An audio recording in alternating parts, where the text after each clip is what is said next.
Okay, आज इस chapter का most important part, most interesting part, but related to the previous part. क्या करेंगे आज हम? Various deficits. क्या होता है ये रेवेन्यू डेफिसिट, क्या होता है ये फिस्कल डेफिसिट, क्या होता है ये प्राइमरी डेफिसिट। तीन डेफिसिट्स हमारे कोर्स में है। इसके अलावा कौन सा डेफिसिट होता है? Budgetary deficit. उसी को तीन कंपोनेंट्स में डिवाइड किया है, एक एक करके हम तीनों करेंगे। Budgetary deficit, it is defined as the excess of total estimated expenditure over total estimated revenue. When the government spends more than it collects, it incurs a budgetary deficit. Deficit का मतलब होता है shortfall। तो अगर government deficit में है, इसका मतलब गवर्नमेंट खर्चा ज्यादा कर रही है और उनके रेवेन्यू कम है। With reference to the budget of Indian government, budgetary deficit can be of three types: revenue deficit, fiscal deficit and primary deficit. एक एक करके बात करेंगे। पहला कौन सा है? Revenue deficit. Revenue deficit, it is equal to revenue expenditure minus revenue receipts. आपका रेवेन्यू एक्सपेंडिचर था 10,000 करोड़, आपकी रेवेन्यू रिसीट थी 8,000 करोड़, तो रेवेन्यू डेफिसिट हो गया 2,000 करोड़।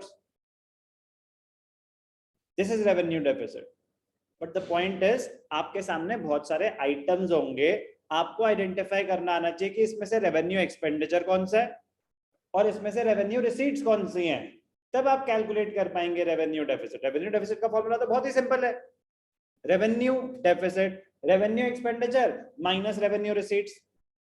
अगर खर्चा ज्यादा है तो डेफिसिट होगा, अगर रिसीट ज्यादा थी तो वो सरप्लस मान लिया जाता है। क्या मान लिया जाता है? सरप्लस। डेफिसिट तो होगा ही तब ना जब एक्सपेंडिचर ज्यादा है। बट मैं कह रहा हूं कि आपके सामने अगर सारे आइटम्स होंगे कि ये है गवर्नमेंट का खर्चा, तो आपको आइडेंटिफाई करना आना चाहिए कि कैपिटल एक्सपेंडिचर कौन सा है, रेवेन्यू एक्सपेंडिचर कौन सा है, कैपिटल रिसीट्स कौन सी है, रेवेन्यू रिसीट्स कौन सी है। सिर्फ और सिर्फ तभी आप कर पाएंगे ये। बट वो बहुत ईजी है आइडेंटिफिकेशन, बहुत ही ईजी है आइडेंटिफिकेशन। बट अगर वो नहीं आती तो क्या ये कर पाओगे? इम्पॉसिबल है। आपको फॉर्मूला तो पता होगा, क्योंकि फॉर्मूला चेंज नहीं होगा, कंपोनेंट्स चेंज होते रहेंगे, अमाउंट्स चेंज होते रहेंगे। Revenue deficit is equal to revenue expenditure minus revenue receipts. Revenue deficit is concerned with the revenue expenditures and revenue receipts of the government. It refers to the excess of revenue expenditure over revenue receipts during the given fiscal year. Revenue deficit signifies that government's own revenue is insufficient to meet the expenditure on normal functioning of the government departments. अब ध्यान से देखना बेटा, सबसे पहला step तो होगा formula कि revenue deficit is revenue expenditure minus revenue receipts. हो गया फॉर्मूला, खत्म, इतना ही है। मतलब क्या है इसका कि अगर रेवेन्यू डेफिसिट है तो क्या कहना चाहते हो? ये कहना चाहते हैं कि गवर्नमेंट के जो रेवेन्यू एक्सपेंडिचर हैं वो रेवेन्यू रिसीट से ज्यादा है। रेवेन्यू रिसीट्स आपकी रिकरिंग कलेक्शन, कितना पैसा आप टैक्स से आ रहा है, नॉन टैक्स रेवेन्यू से आ रहा है, वो इनसफिशिएंट है आपके day to day expenses meet करने के लिए। क्योंकि रेवेन्यू एक्सपेंडिचर क्या, एक्सपेंडिचर ऑन ग्रोथ होता है या expenditure on maintenance? Revenue expenditure, expenditure on maintenance. Capital expenditure होता है कि एसेट क्रिएशन हो रही है, आप अपने लोन्स खत्म कर रहे हैं, that is for growth. Revenue expenditure तो मेंटेनेंस का होता है, डे टू डे। आपके डे टू डे एक्सपेंसेस भी मीट नहीं हो पा रहे आपके रेवेन्यू से, रेवेन्यू रिसीट से, it is a sign of inefficiency. It is a sign of inefficiency on the part of the government. तो जब भी कोई डेफिसिट करेंगे तो सबसे पहला स्टेप होगा फॉर्मूला, जो कि होगा 1 मिनट का स्टेप, खत्म। दूसरा स्टेप, मोर इंटरेस्टिंग स्टेप होगा, उसकी इम्प्लीकेशन क्या है। इम्प्लीकेशन मतलब व्हाट डज इट इम्प्लाई, कि ठीक है रेवेन्यू डेफिसिट है तो उससे क्या क्या सिचुएशन है हमारी इकोनॉमी की। तो revenue deficit signifies that the government's own revenue, आपकी अपनी इनकम आपके डे टू डे एक्सपेंसेस ही मीट नहीं कर पा रही, आप एसेट तो क्या ही क्रिएट कर पाओगे। आपको अपने डे टू डे एक्सपेंसेस के लिए भी जो शॉर्टफॉल है, क्या किस पे रिलाई करना पड़ेगा? कैपिटल रिसीट्स पे। क्योंकि अगर आपकी रेवेन्यू रिसीट्स इनसफिशिएंट है रेवेन्यू एक्सपेंडिचर मीट करने के लिए, तो जो शॉर्टफॉल है वो आप कहां से मीट करोगे? कैपिटल रिसीट से। कैपिटल रिसीट मतलब यहाँ तो आपको अपना कोई एसेट डिस्पोज ऑफ करना पड़ेगा या फिर बोरोइंग्स करनी पड़ेगी। Very, very important implications of revenue deficit. It indicates inability of the government to meet its regular and recurring expenditure in the proposed budget. कह रहे आप मतलब we will be unable to meet our revenue expenses from the revenue receipts estimated. It implies तो क्या सब sequence and events हैं, chain effects हैं. It implies that the government is dis-saving मतलब उनको अपने past savings use करनी पड़ेंगी अपने day to day expenses meet करने के लिए. Dis-saving मतलब disinvestment करनी पड़ सकती है, loans borrow करने पड़ सकते हैं. The government is using up savings of other sectors of the economy to finance its consumption expenditure. It also implies that the government has to make up this deficit. Important point जो भी बताया आपको कि कहां से पूरा करना पड़ेगा जो ये revenue deficit create हुआ है, from capital receipts. From capital receipts मतलब either through borrowings or through disposing of assets, disinvestments. It means that revenue deficit either leads to an increase in the liability in the form of borrowings, या तो अब आपके revenue deficit हो गया, वो meet करने के लिए आपको capital receipts पे rely करना पड़ेगा. That will lead to creation of a liability or reduction of an asset. Use of capital receipts for meeting extra consumption expenditure, it leads to inflationary situation in the economy. Why? आप assets dispose of करोगे तो circulation बढ़ेगी, मतलब एक तरह से वो भी तो transaction ही है. और अगर आपने borrowing करी, ध्यान से देखना, deficit meet करने के लिए, revenue deficit meet करने के लिए अगर गवर्नमेंट ने बोरोइंग करी, किससे करेगी? आरबीआई से कर सकती है.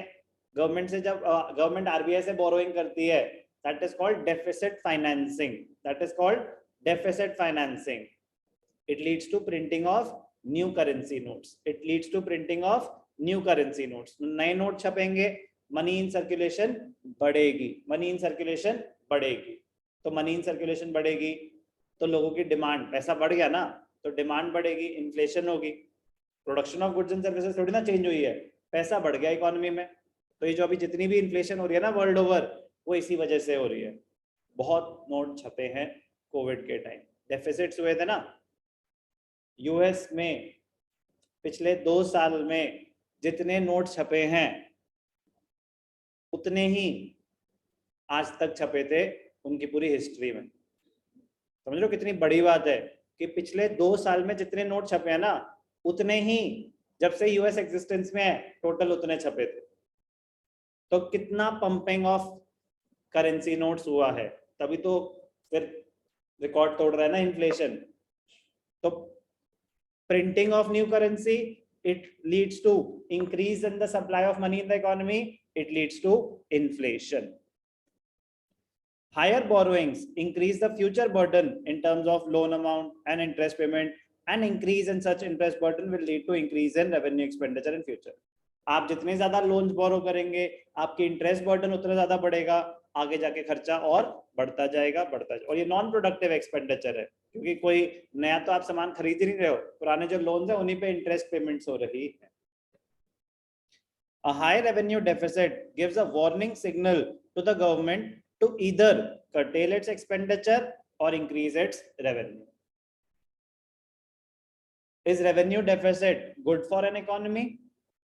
No, revenue deficit can never be good for an economy. It is a sign of inefficiency on the part of the government. कह रहे आपके day to day revenue, day to day expenses कोई meet नहीं कर पा रहा, तो कहां आप अपने पुराने डेट्स खत्म करोगे, कहां आप नए एसेट्स क्रिएट कर पाओगे which will lead to growth of the economy. According to a far-sighted approach, revenue receipts should always be more than the revenue expenditure. Revenue deficit नहीं होना चाहिए. So that surplus can be used for, अगर आपका revenue surplus आया तो आपके पास scope है ना, अच्छा चलो कुछ assets create कर लेते हैं, अच्छा चलो roads बनाते हैं, infrastructure development करते हैं, अच्छा चलो पुराने debts ही खत्म कर देते हैं. होगा तभी तो ऐसे thoughts आ सकते हैं जब आपका पहले shortfall है. तो आपके डे टू डे आपकी ग्रोसरी का खर्चा निकल नहीं रहा, आपका बिजली का बिल नहीं दे पा रहे, चलो नई गाड़ी ले लेते हैं, चलो नया घर ले लेते हैं, चलो इन्वेस्ट करते हैं, ऐसे थॉट्स भी आ सकते हैं? नहीं आ सकते ना ऑब्वियसली। और उसको मीट करने के लिए आपको बोरोइंग जरूर करनी पड़ सकती है। यस और no? Indian budget is facing, however, कह रहे हैं वो हैविंग सेड एंड डन, जो भी हमने बोला कि ये बुरी बात है, बट हम कर रहे हैं, ऑप्शन नहीं है, हम अपनी इकोनॉमी को बचाने के लिए कर रहे हैं भाई। अगर नहीं आ रहा पैसा तो जबरदस्ती रेवेन्यू एक्सपेंडिचर रिड्यूस तो कर नहीं सकते। मेंटेनेंस के लिए जो एक बेसिक सर्वाइवल के लिए खर्चा चाहिए वो तो करना ही पड़ेगा ना। और कोविड में तो सिर्फ और सिर्फ डेफिसिट्स बढ़ते ही गए हैं, बढ़ते ही गए हैं, ऑप्शन नहीं था ना। तो कभी सिचुएशन ऐसी होती है कि आपको खर्चा करने के लिए बोरोइंग्स करनी ही पड़ती। Measures to reduce revenue deficit, revenue deficit हो क्यों रहा है? Because revenue expenditure is more than the revenue receipts. दो तरीके हैं इसको बचाने के, या तो अपना रेवेन्यू एक्सपेंडिचर कम कर लो या रेवेन्यू रिसीट्स बढ़ा लो। तो रेवेन्यू रिसीट्स कैसे बढ़ाओगे? ज्यादा टैक्सेस इंपोज कर दो लोगों के ऊपर। रेवेन्यू एक्सपेंडिचर कम करना थोड़ा सा मुश्किल होता है क्योंकि वो बेसिक सर्वाइवल का खर्चा है। बट यस, अगर मैं थ्योरेटिकली पूछूं कि व्हाट आर द वेज, तो रेवेन्यू एक्सपेंडिचर को रिड्यूस कर दिया जाए या फिर रेवेन्यू रिसीट्स को बढ़ा दिया जाए, तो जो गैप है ऑटोमेटिकली कम होता जाएगा, कम होता जाएगा, कम। अगर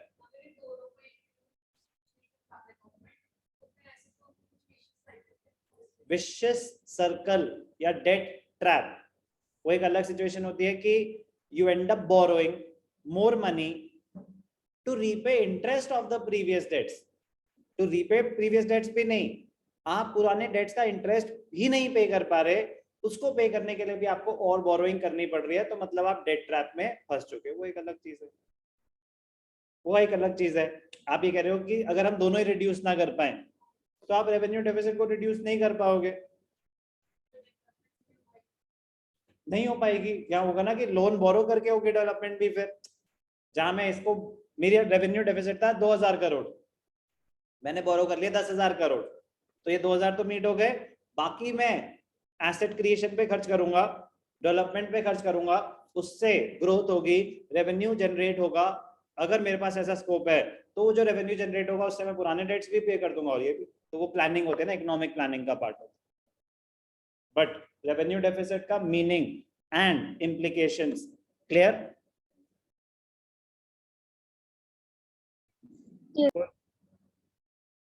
तो चलो बताओ फिर नए आने का, is revenue deficit good for an economy? No, sir. It is not good for an economy. Why? When the expenditures are higher, it leads to inflation of the country. कभी कभी ग्रोथ के लिए जानबूझ के करना पड़ता है ना खर्चा। Inflation, is inflation bad for an economy?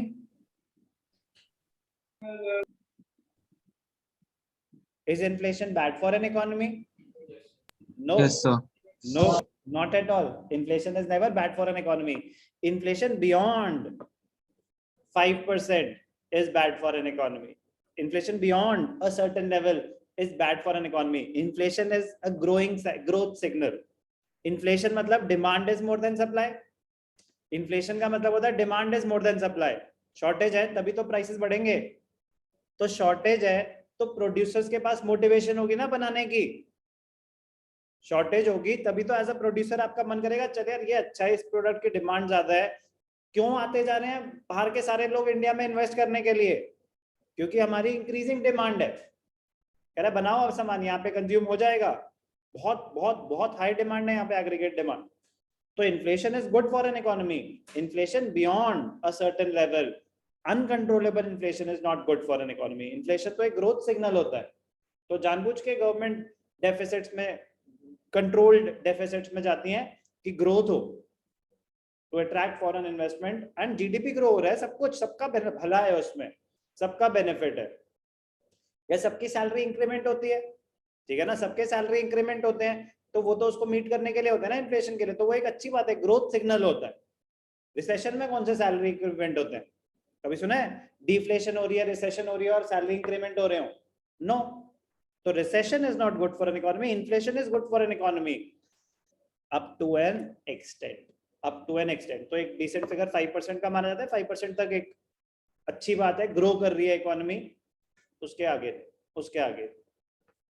तो हम अनकंट्रोल्ड ग्रोथ में, तो वो that is not good for an economy, that is not good for an economy. ठीक होता है ना, cost push inflation, demand pull inflation. तो demand pull inflation is always good for an economy, cost push inflation is not good for an economy. तो अभी जो inflation है उसमें मेजर फैक्टर्स कॉस्ट पुश की वजह से हैं कि आपका ऑयल इंपोर्ट्स, उसकी वैल्यू काफी बढ़ गई है, जिसकी वजह से सारी ट्रांसपोर्टेशन कॉस्ट चेंज हो गई है, जिसके सारे रॉ मटेरियल्स अफेक्ट हो चुके हैं, स्टील, सीमेंट, सबके कॉस्ट। तो ये कॉस्ट पुश इन्फ्लेशन है, it is not good for an economy. Revenue deficit is not good for an economy because it indicates inefficiency on the part of the government.